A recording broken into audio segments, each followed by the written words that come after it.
এক সপ্তাহ মধ্যে যদি 2 দিন আমরা চাকরিতে না যাই, তৃতীয় দিন যাওয়ার পরে বসে কেন আসস নাই? স্যার আমার বউটা অসুস্থ, আমার মাটা অসুস্থ, আমার বাপটা অসুস্থ। তখন স্যার বসে কি উত্তর দেয়? তোমার হিসাব তোমার, এগুলো ঘরের হিসাব, এগুলো এখানে বলতে আসিও না। তো তারপরেও যদি আরেকবার হয় তখন কি করবে? ম্যানেজার বেতন কাটো, একদিনে হলে একদিনের বেতন কাটো। আর যদি বারবার হয়,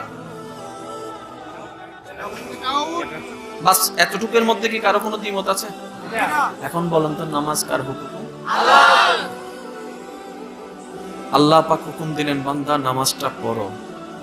হুকুমদাতা আল্লাহ। কে আল্লাহ? যিনি আমাদেরকে রিজিক দিচ্ছেন, যিনি হচ্ছেন আপনার হাজার অপরাধ গোপনকারী।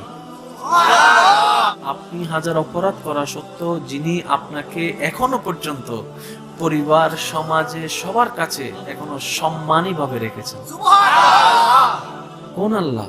যখন আপনি ঘুমায় যান, রাতে কেউ আপনাকে দেখে না, তখনও একজনের রহমতের দৃষ্টি আপনার দিকে থাকে। ওই আল্লাহ হুকুম দিচ্ছেন আপনাকে, আমাকে, বান্দা নামাজ পড়ো, নামাজ পড়ো, নামাজ পড়ো। হুকুম চলে আসলো। এখন আমরা কর্তব্য কি পালন করলাম? আমরা দায়িত্ব কি পালন করলাম? শনিবার গেল, 5 ওয়াক্তে 5টি নামাজ, মানে 5টি হুকুম।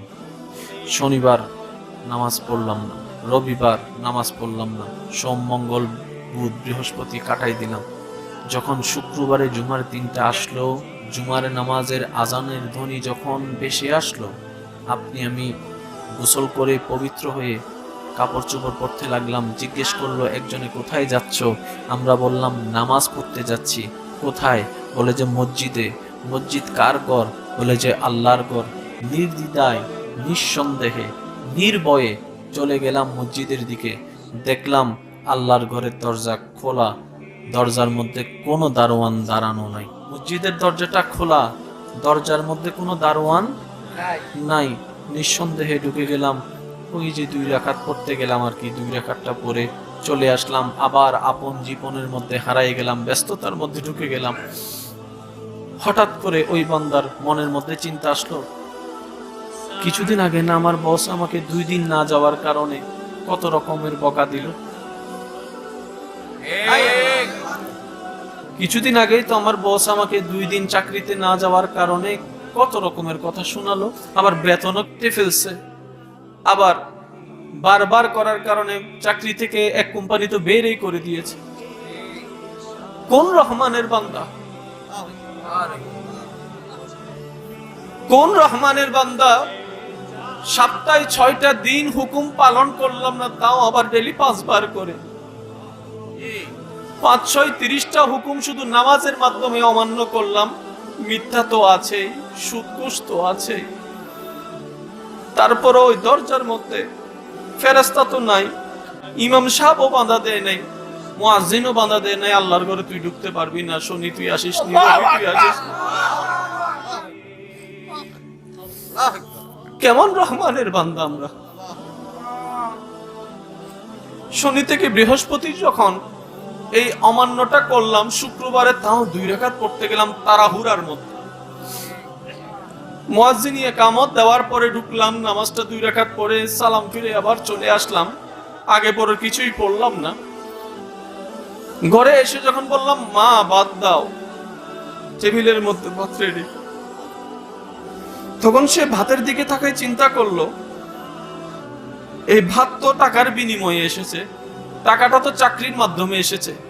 আমার বস তো আমার বেতন কেটে ফেলেছে, কিন্তু আমার রহমান আমার রিজিক কাটেনি।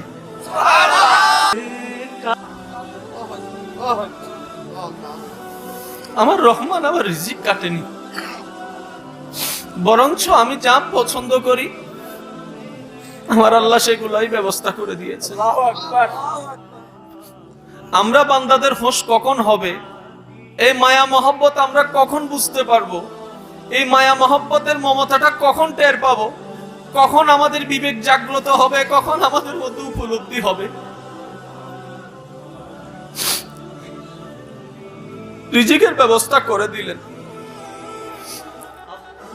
যখন দোয়া করি, আল্লাহ আমার চাকরি তো নাই, আমার চাকরি করা দরকার, আমার চাকরি লাগবে, কেউ চাকরি দিচ্ছে না, ইনকামের কোনো পথ নাই, তারপরও ঘরের মধ্যে কিন্তু খাবার বন্ধ হচ্ছে না, কোনো না কোনো উপায়ে কিন্তু খাবার ব্যবস্থা হয়ে যাচ্ছে।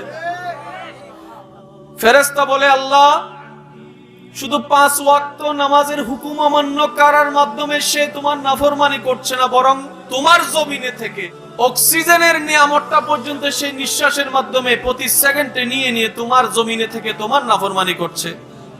আল্লাহ আমাদের তো আর সহ্য হচ্ছে না, হুকুম একবার দাও, তোমার বান্দাকে, নাফরমান বান্দাটাকে এখনই শেষ করে দিই। আল্লাহ পাক বলে যে, ফেরেশতা থামো, এটা আমার আর আমার বান্দার ব্যাপার। এটা আমার আর আমার বান্দার ব্যাপার। ফেরেশতা তোমরা এখানের ভিতরে আসিও না।